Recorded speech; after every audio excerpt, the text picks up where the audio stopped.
We are today going to talk about mental health and well-being in the context of COVID-19. And today's topic we're really focused on is guidance to related to persons with mental illness and their caregivers. Um, Quick recap on Patients Engage. We are an online platform operational for over 5 years.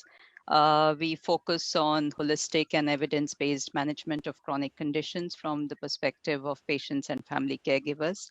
We strongly believe in the value of lived experiences, and also believe that being informed leads to empowerment and better health outcomes. And also sharing of experiences lets people know that they are not alone. And in fact, increasingly we're hearing people say that the process of sharing also helps the person who is sharing. We have been doing monthly webinars for 18 months, but in the last 1 month or 5 weeks, we've really done many more. And we've covered a wide range of topics. The key thing of the reason behind these webinars is really to uh, let people understand that you don't need to be afraid, you don't need to panic. If you are better informed, you can move to uh, learning how to gain control and also learn to live better lives, and also look at the silver lining in this whole bleak moment as well. So as I said, today's topic is part of the series of mental health during COVID-19, which we started. We did 2 sessions. This is the second one with the Center for Mental Health Law and Policy. And today we have with us Dr. Kaustubh Jog, who's a psychiatrist at the Center of Mental Health, uh, ILS Pune. Which I just want to let people know that this is not medical advice. It's not specific. You can ask questions on the Q&A option that you have.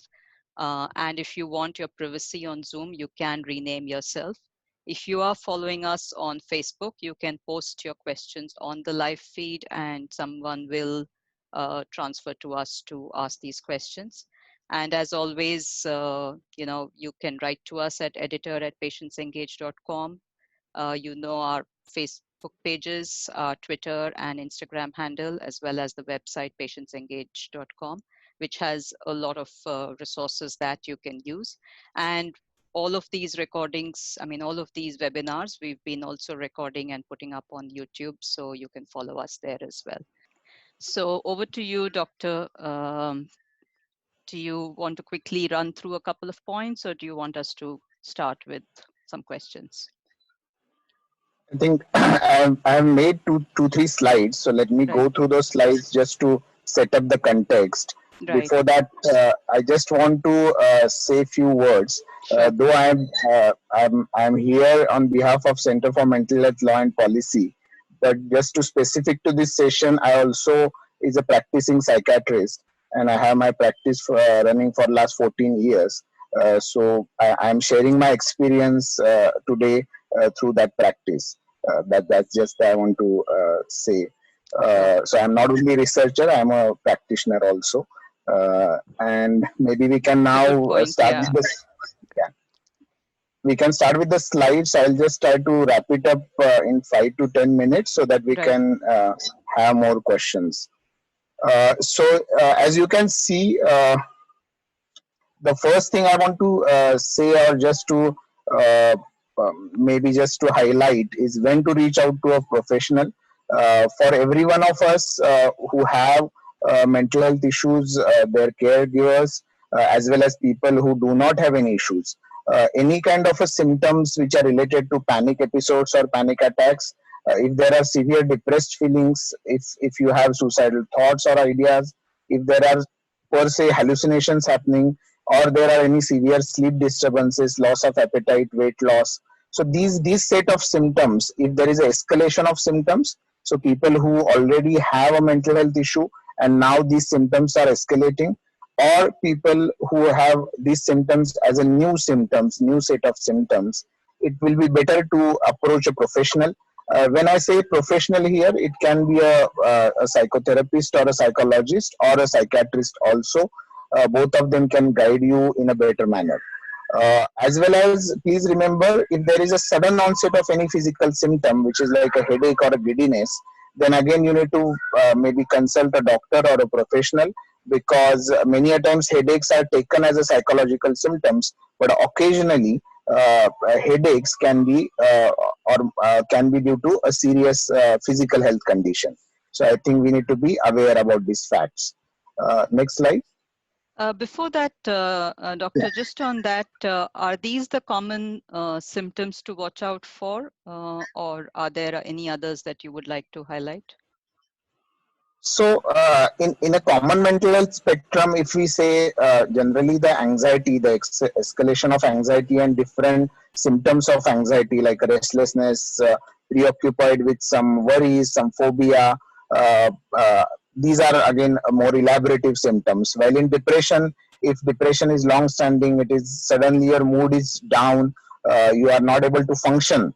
I think that's another important point. If any of these symptoms of depression or anxiety is impairing your functioning, and if you are not able to get up in the morning, you are not able to do your daily course, particularly in this period, even there is no high demand of going out, but still if you are not able to get up, do your daily activities, then I think it is necessary to contact a professional to check if things are going okay, or you need to change something, or there is some other strategy to be used. Right. And how long should you kind of, what's the period for which, after which you need to kind of take it seriously? It could be sleep disturbance, or it could be, tightness of chest. Those are a couple that we've had people reach out to us for. Yeah. So I think there are two factors which we need to remember. I think because as we know, the tolerance is a subjective phenomenon. So some people do tolerate symptoms for a little longer period of time, while some people may need a help in a very early phase. So again, duration is, even if in a typical medical or clinical diagnostic criteria, there is a duration which is given for each of these illnesses, or each of these issues. Right. But I will say the first thing should you remember, we need to remember, it's our subjective tolerance. If you feel you are running out of your steam, and if you feel that you want to, you need a help, I think then you should take a help. Right. To answer your question, I think I will say with my experience, generally, if any of these symptoms are going beyond, I will say 14 days, 2 weeks, then I think it is better to contact a professional, because generally 2 weeks is the time when, if the symptoms are very minimal or very mild, they should start getting better on their own. And if they are not getting better in 2 weeks, then I think it is better to contact the professional. Okay. Thank you. Yeah, so I think as I discussed with Aparna earlier, I think what I wanted to highlight and set the context around the medications in psychiatric practice, because there is a lot of different views, aspects of the medications. At one end, there is a huge criticizing critique about the medications. At one end, there is a the one end there are a group of people who say that medications is the ultimate thing to do, while at one end there is a critiques of the medication. So I think, in my opinion, and again with my experience, medication does hold some amount of value in a recovery process for any mental health issue. Medications are necessary and important if used in a very timely and in a judicious manner. So largely, as I have written, medications are for clinical symptoms of mental illnesses. So there are, in each of the mental illness, be it a depression, anxiety, medications are targeted towards the clinical symptoms. Again, I have written few symptoms which we have just discussed. The sleep and appetite disturbance, signs of psychosis, any kind of a mood related symptoms of irritability, anger, mood swings, any severe forms of anxiety and panic. So these are the symptoms generally respond best to the medications. When I say psychosis, psychosis includes hallucinations, delusions, or mania, or mania symptoms, or symptoms of mania. So these are the set of symptoms which responds based to the medications. Obviously, I am not saying this is an exhaustive list. There are other symptoms and there are other indications where medications are used, but this is the common set of symptoms where medications are useful. uh, as I've already said, medications form an important part in the process of a recovery from mental health issue. They reduce the severity of symptoms, and importantly, I think what we need to understand here, this line is important, that medications are a good tool which can give a immediate relief. So, for example, if somebody is going through a panic attack, uh, counseling or just supporting the person who has a panic attack does not guarantee a relief, and that is why the medications are necessary in this kind of a case. Uh, Particularly when you have hallucinations or delusions, again in the same thing, medications are required for immediate relief. So that's the important point. But as I highlighted the last point, that does not mean that psychological and social interventions which are there, which are important part of the recovery, and which I think, as Aparna said, forms the holistic kind of approach towards recovery from a mental health issues, are very very important. Available resources is another thing. Again, it maybe groups under social interventions, but every individual has different resources to them.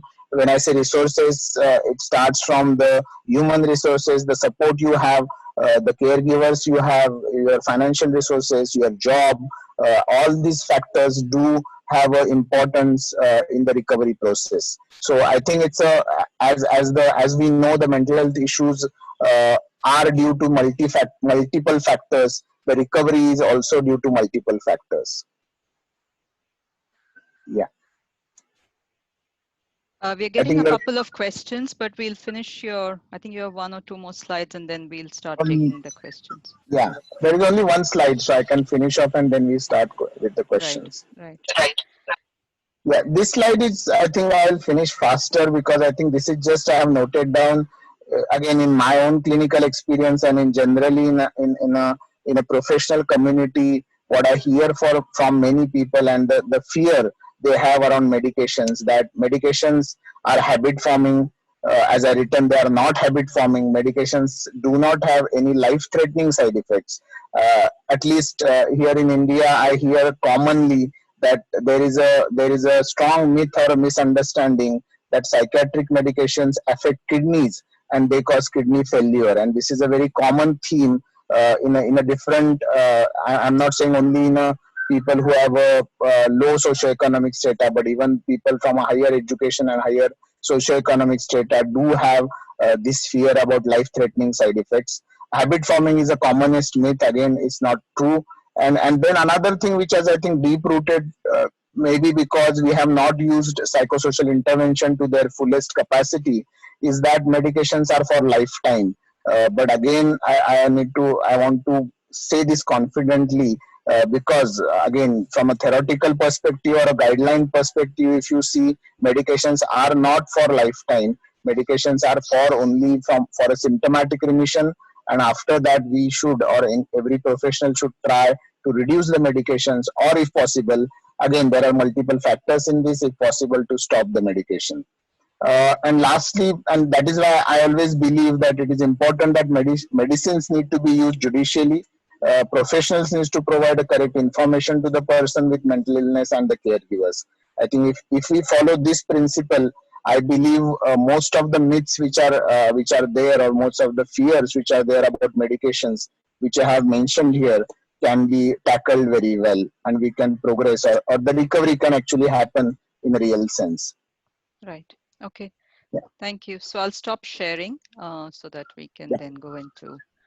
Um, right. So let me start with the first question. The telemedicine guidelines are certainly a relief, and maybe you can talk a little bit about what the telemedicine guidelines are so that people are more aware about it. But however, there are some gray areas regarding prescription with psychiatric drugs not being supported. Any clarifications on these for those with serious and chronic mental illness in need of regular medication? As per my knowledge, I think telemedicine guidelines are just released, and it is not the if I'm correct, it's every state has a different kind of regulations for relieving these guidelines. So that may be a one problem of getting the medications and having these e-prescriptions basically, and cashing on those e-prescriptions.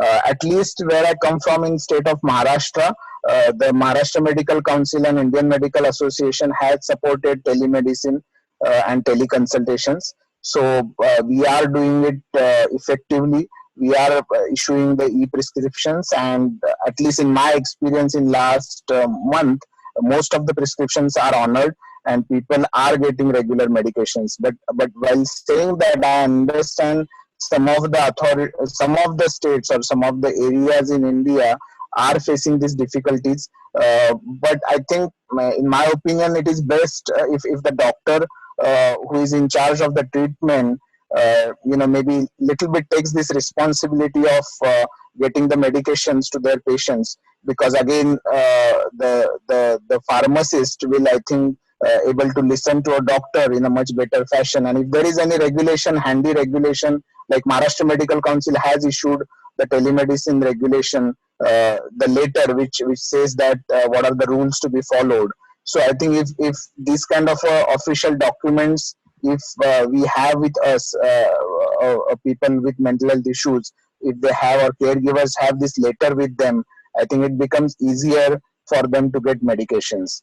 Again, these are my views. I have not completely read the central guidelines, because the health is unfortunately in India, health is a state matter, and every state has can have a different guidelines for the health related issues.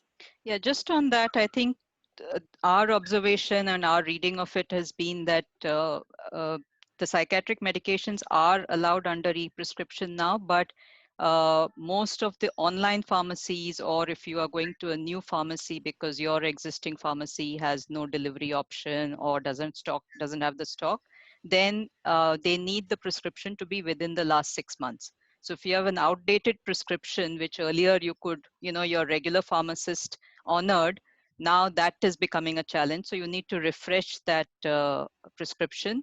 And sometimes that where the challenge is coming is because, often people have been taking the medication for a long enough time, they haven't got a fresh prescription. And sometimes they're not in touch with that doctor who originally prescribed, or, especially for older people, we are finding this as a common issue. So I agree. I agree. So I completely agree. So these are the practical difficulties. I think for sure, at least in city like Pune, almost I will say for last 2 years now, the freshly dated prescriptions are required. So most of the pharmacists are now not allowing to issue the medications on older prescriptions. So and plus most of the pharmacies, at least who are attached to the hospitals, are actually stamping the prescriptions whenever they issue the medications. They stamp the prescription saying ki on this date I have issued these many medications. So okay, if someone goes with the same prescription, then it becomes difficult for the next pharmacist to issue the prescription. So in fact, today only I got a call from different city that they want a fresh today's dates prescription, and they won't give a medications on 15 days back prescription.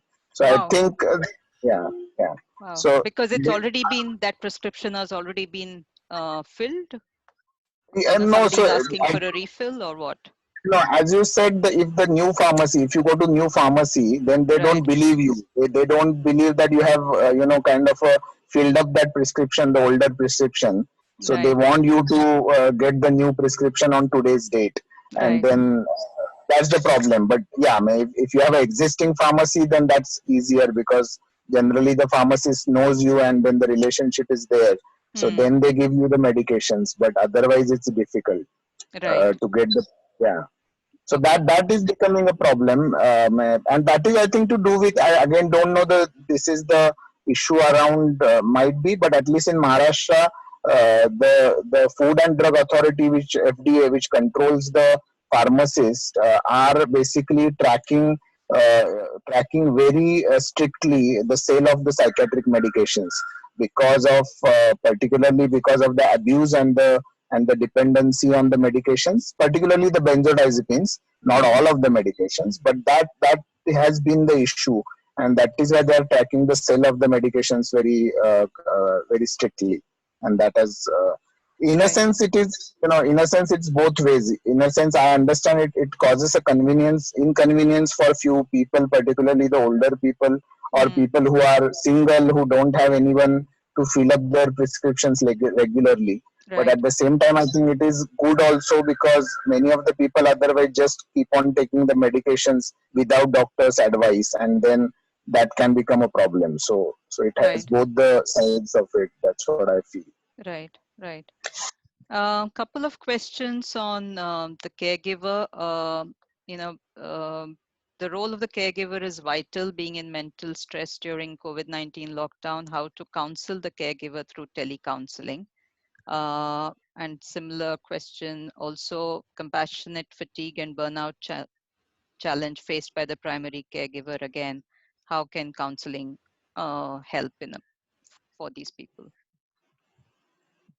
So at the outset, I believe, as a process of caregiving, I think we need to understand that to prevent any form of exhaustion or a burnout for in any caregiving role, we Mm, have to develop or build a self-care plan, or we need to have our own self-care activities, mm, which takes care of our own mental health. Because this has been seen a problem, for many years or many decades now, and also again, not only in mental health scenario, but even in other chronic diseases and chronic illnesses, where caretakers or caregivers don't, or they neglect their own health, and they neglect their own mental health, and what causes is then the burnout and the exhaustion. So I will say, as the response to these two questions, first, I think every caregiver should take care of their own mental health first, try to be mentally healthy and positive, and engage into activities, all the self care, I think, activities, or activities which help for your own mental health care. I think that is necessary. If somebody is facing burnout, or if somebody is already exhausting, or now due to this period of lockdown and this COVID-19 situation, I will say definitely counseling or reaching out to a counselor, a professional counselor, does help. mm, But before that, maybe, as I said, obviously the self care plan. Two, maybe talking to your friends and to your near ones about this situation, and finding that support and some amount of reassurance does help you to reduce the burnout, or to reduce the exhaustion, or maybe to reduce the, I think, this overwhelming feeling. I think what I am finding in my own practice also, people, particularly the caregivers, are mm, getting overwhelmed, maybe with this, just with this feeling of now uncertainty about this COVID, and when it will get over, and how long I'm going to continue to juggle in mm, between my role of caregiving, my other roles as a person, and so on. So right. definitely, I think first, reaching out to your near ones, family members. If you trust someone, I think that's a good help. Two, I think, yes, you can reach out to professional. I know many psychologists or therapists who are doing online consultations regularly, so you can reach out to that. You can take their help, and take some tips for your individual care or mental health care. Yeah, but it is doable, and I believe it is necessary, because I think in this phase, I think as much as we generate a support, it will build our hope, and it will build our kind of confidence to deal with this situation. Right. Otherwise, there is an imminent danger of burnout or exhaustion which will creep in. So I think we need to be careful in this situation for sure. Right. Right. Yeah. So I think there was also a question on caregiver for a person with dementia.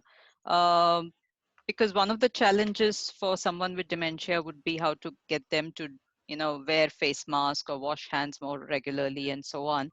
Is that essential? Not so critical, because if they're not going to step out, of the house and so on. So under what circumstances should these guidelines, kind of be applied to them, and also what kind of information should be shared with them? I will say to my first thing, yes. If the person who has a dementia or any kind of a neurodegenerative issues, Mm, I think if they are not going out of the house, then I don't think there is a question about infection. And then I don't think we should very strictly follow the advice around mask or even repeated hand washing. Obviously, if they go out and if you are going out, I think the more care needs to be taken because caregiver will go out. I think caregiver needs to follow the safety precautions of wearing the mask, washing the hand before touching anything, and maybe keeping little bit distance whenever you come from outside. Maybe keep a distance from the person who has a mental health issue or any dementia. So mm, these are the precautions needs to be taken by the caregiver or the care. That's I think important. I don't think we should force them to wear a mask or to because I don't again in a person with dementia, depending upon the severity, they may not understand the seriousness of the issue. For example, I think if you have a 2 year old child or 3 year old child, he or she will not understand what is the situation, or he or she will not wear the mask or not wash the hands properly. So mm, I think it's best to I will say it's best not to expose them at least for next few months, and avoid any exposure or any contact with the crowd. I think that is at most importance, and if we do that, I think that should be enough. From an information perspective, I think we can give them a general information or a very, I will say, superficial information about there is some amount of maybe some kind of a crisis or some kind of a problem going on. I think the words can be changed, but some kind of a problem going on, and that is why typically we can't go out or we can't do things which are usual day-to-day activities. So some amount of I think uh, hint of the situation needs to be given.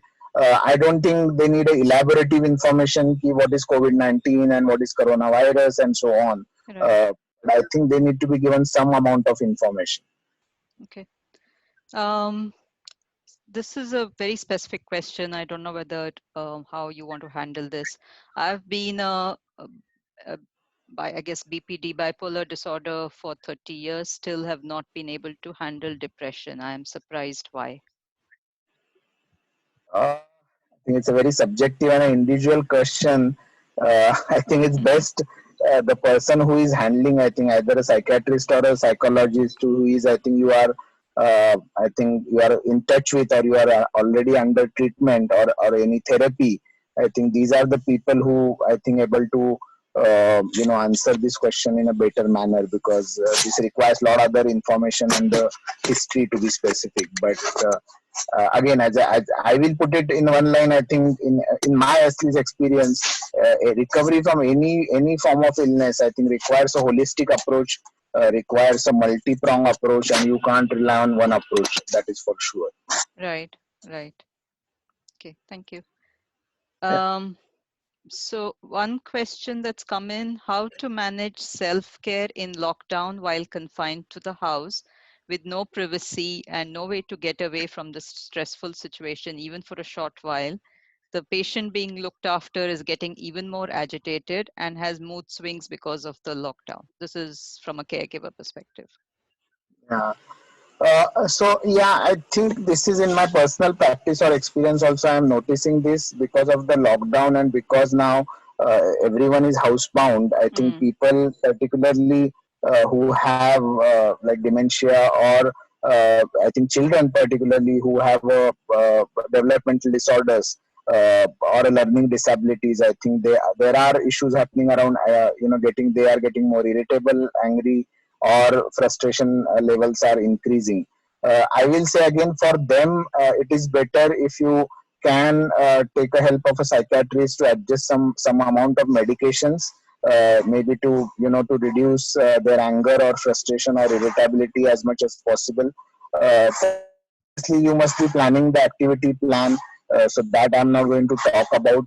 I think for your own self care, as I said, I think you have to do it, because if you remember, if you have if you have gone through the airline, I think the airline has a very standard advice that whenever there is a oxygen, the oxygen comes out, Mask, the oxygen, mask. the vent, yeah, the mask comes out. I think even if you are a mother of a child, you have to wear the mask first, and then I think you make your children wear the mask. I think it is very important to understand ki if you see, because I always say this ki if your mental health is protected, then you can do a better role of a caregiver.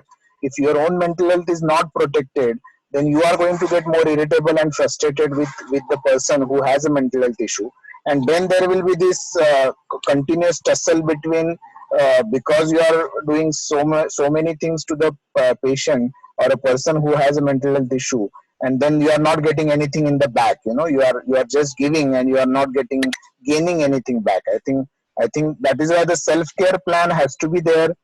I understand the lockdown period is there, so you have a limited scope of activities. But as much as you can, I think indulge in the activities, even if there is no privacy. But I think any activities you can indulge in, maybe it's a music, maybe watching TV serials, maybe chatting with friends, calling friends or family members, many these kind of activities, or maybe you know. Getting house cleaning or anything, cooking, if you are interested. I think we have to be, it's important to be, I think, accept this situation. I think that is very important. I always say, and this is if you read any guidelines on psychosocial response during lockdown, I think one important psychological aspect is we need to accept that this is the situation. If we don't accept the situation, I think, and then we don't prepare, we won't prepare ourselves with the situation. So I Mm, think the acceptance is a very, very important factor. And fortunately, remember, this time the crisis is all over the world, so there is no single human being who is spared. It is not like a natural disaster which happens only in a certain geographical area, and then right. other countries are spared. Here everyone is suffering, so don't worry about the economy or future, because it's a worldwide problem, and there are, we have to take care of everything as we go ahead. Means Right. individually, I believe we cannot find any quick solution to this problem. I think the best thing is to be uh, uh, adapt with this situation, accept this situation, and prepare, I think, as much as possible yourself. Yeah, and while saying that, I understand there are challenges. I'm not denying there are no challenges, but I think if we prepare ourselves best, I think we can win over these challenges. Okay. So there's a comment, I guess, and a question. The generous support that has come in form of helplines by psychologists, NGOs, mental health professionals, etc., especially during COVID, have been a boon probably in these stressful times. Your views on how best to, utilize them? Because I think sometimes people don't know about them, or they don't know how to make the best use of them. Yeah. So I think, yeah, I think one part definitely we miss is the awareness part. Again, in this period also, many people don't know that there are these kind of helplines, or you can reach out to people on phone. Hmm. I think that is very, very important, and we have to, as much as possible at an individual level, through our channels of social media, we have to continuously, I think, maybe kind of like a campaign. We have to tell everyone that this is possible.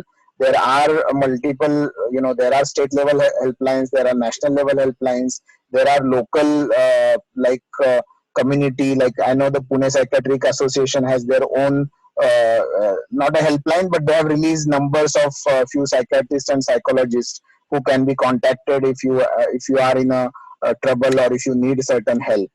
So I think the first response is we need to increase the awareness, because Hmm. if we don't increase the awareness, there will be a people who typically, what happens when we work in a community mental health. Typically, what happens in domestic violence issues, that the victim of a domestic violence most of the time don't know that there is such kind of a helpline, or there is such kind of a support which is offered. And Right. if you give them that information, I think Hmm. that helps them to to feel better, and to get out of, at least in a certain way, to get out of the problem. So definitely, I will say we should increase the awareness through different channels and different media. And I believe, as I said initially, to we should whoever, I think it's a subjective, but again, whoever feels that there are certain mental health issues which they are dealing with, which they are not able to come out of it. I think it Right. is better to have a one phone call. It's not like one phone call means that you are abide by that. It's not a kind of a contractual. So you Mm. can have a one phone call with a professional, get some technical advice, and then it helps you, like maybe to just to make your self care plan, for example. Many a Right. times you are so kind of overwhelmed with this anxiety and worry right now that you can't make your own self care plan. So maybe that's the kind of help you can get through the helplines or calling the professionals. Okay. Thank you. So I Yeah. think one of the other question that we have is on telemedicine. If you can't reach your old doctor for whatever reason, maybe it was in a different city or whatever, um, if you need to approach a new doctor for telemedicine, is that possible? And what do you need to come prepared with? I think with the new doctor, I mean, there are two things in this. One, yeah, I think if you are not able to reach out to your old doctor, then please reach out to the new doctor for sure. Mm. From a telemedicine perspective, it's a different, if the doctor is already using the some kind of a telemedicine softwares, then you can actually message through the softwares to the doctor or email, or you can write your brief history, and then Right. you can share the history with the doctor beforehand, before taking the teleconsultation. Sometimes that gives the doctor a kind of a history, as well as the medication history, what kind of issues you are going through now, and then maybe you can have a very specific discussion during the teleconsultation. So in a way, I think the teleconsultation does have advantage like this, that you can share something which is beforehand. Doctors can go through that information, and then so in a sense, you also don't feel when you are connecting with the new doctor that it's completely a clean kind of a new slate. As well as doctor also now knows you about something, so he can also be then more confident in talking with you. So Right. I think Right. that's what I feel. And I think the other thing is, again, I know the face to face meeting has its own value, and we can't bypass that, or we can't do that. But again, in this situation, the adaptation has to be now with the new these softwares and new technology. I think we have video calling, which is very very. I think it's very good technique to have a video calls, and it may not feel, or it does not give a feel of a face to face meeting, but it does have a value. So I think that's another technological aspect we can catch on. But I think we should, and even I'm of opinion that I'm promoting right now, if people are, because people have, I think, moved to their hometowns, and Mm. many of even my patients also have gone to hometown. So I am doing that, and I'm linking with them to a local psychiatrist, because I think if there is some emergency or some crisis, I can't, teleconsultation can't help you in a crisis or in a Right. emergency situation. So I think it is always a best to have a local medical or local psychiatrist whom you can connect to. Uh, but again, Right. that depends on the situation. But I believe that's a good approach, Right. to be connected with the local psychiatrist. So again, that's a good point to talk about, is being prepared for emergency or crisis. So what are the what are the scenarios or the symptoms that people should, or caregivers should, look out for to kind of judge that it is getting to a crisis or an emergency? Because often people keep delaying, and so is there a things they can do to prevent the crisis, or at least make sure that they're prepared for the crisis? I think the preventing the crisis, I think, as we already spoke around, self care and building a plan and being prepared for this situation, and maybe dealing with this situation in a more acceptance and more resilient manner. I think that's the preparedness one can have. While saying that, I understand that there are people, particularly with severe mental health issues, maybe like a schizophrenia or a bipolar mood disorder, can see a exacerbation of a symptoms. Mm. And I will say in that case, definitely one should reach out to a professional, because again, in an emergency for immediate relief, I think it's best to adjust the medications, and to control these symptoms, because otherwise it becomes a vicious cycle that symptoms will, the frustrate the person as well as the frustrate the caregiver. So I think it is in these symptoms it is always better to reach out to a professional. In case of maybe a anxiety, again, if it is a panic attack, then you should reach out. But other mild symptoms or moderate symptoms of anxiety and depression needs to be tackled by, I think, talking to someone, lot of support. Here I think, again, going back to that point of helplines, many of these issues around depression and anxiety can be tackled through the helplines, because there are standard, I think, there are standard, what you can say, techniques to deal with depression and anxiety during this phase. Worldwide, I think now we are almost in a second month. At least for India, we are in a second month, but for worldwide, it's in third month. So even the United Nations WHO has already has a clear advisory around psychosocial response to various anxiety and depression related symptoms. So maybe we can take help of that these helplines to deal with this phase and to deal with the symptoms. But if symptoms are severe, then I think, again, the sleep related issue, for example, Mm. if you are not sleeping for last, I think, 10 days, I think it is very difficult to do the self care plan. It Correct. is very Correct. difficult to do the activity plan. So I think you need to contact your professional to get a better sleep, because you can't replace whatever counseling you do if you are not sleeping well. I think it is of no use. So I think these are the symptoms you should reach out to a professional. So for sleep specifically, since you brought that up, and it is the most common, first symptom that people report, um, is it? Do they need to get to a psychiatrist, or you can actually talk to your GP for sleep? Yeah, so I think the general practitioner can definitely deal with the sleep in this, particularly in these hours right now. May he can definitely prescribe you the medication for sleep. That Mm. much they know. And what I always believe, again, the another thing right now, if you reach out to your GP, most of the in most of the cases, GPs are connected with the psychiatrist, so they can talk to the psychiatrist on phone and Mm. try to get the right medication for you. So if you can't go to a psychiatrist who is far off, maybe contacting a general practitioner around nearby you always helps, because that general practitioner can then reach out to a psychiatrist and you can get a medication. But I think it's important, yeah, the general practitioners or a physician definitely can issue a sleeping medication. So Right. I don't think you need to reach out to a psychiatrist for that. Right. Maybe for symptoms of psychosis, you may need a psychiatrist to reach out, Right. but not for sleeping issue. Okay. Okay. And people who have had episodes of mental illness in the past, but are now in remission or have been in remission, are they at greater risk of kind of having quote unquote a relapse?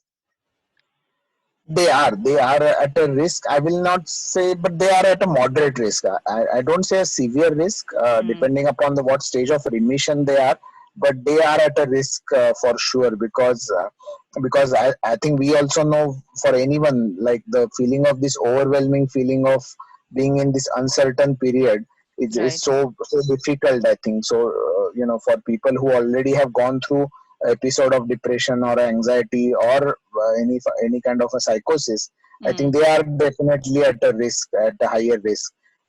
So maybe again, from a preparedness perspective, rather than waiting for the relapse to happen, if you already consult with your professional, either a psychiatrist or a therapist, and Mm. understand, because your psychiatrist or a therapist understands few things, maybe or the professional can suggest few things for you which may be useful during this period. Right. So maybe contacting them early rather than after the relapse, I think it's better to contact them early. Right. Right. Okay. Um, yeah, I don't think we've got some good feedback on the interactive webinar. Thank you for that. Um, I don't think we have any more pending questions. So, Doctor, do you have anything that you want to summarize?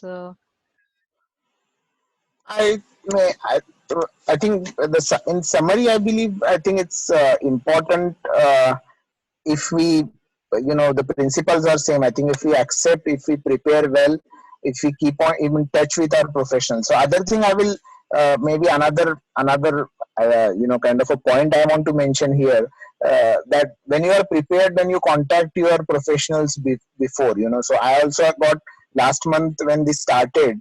In the first week I got many calls, almost 8 to 10 calls from people.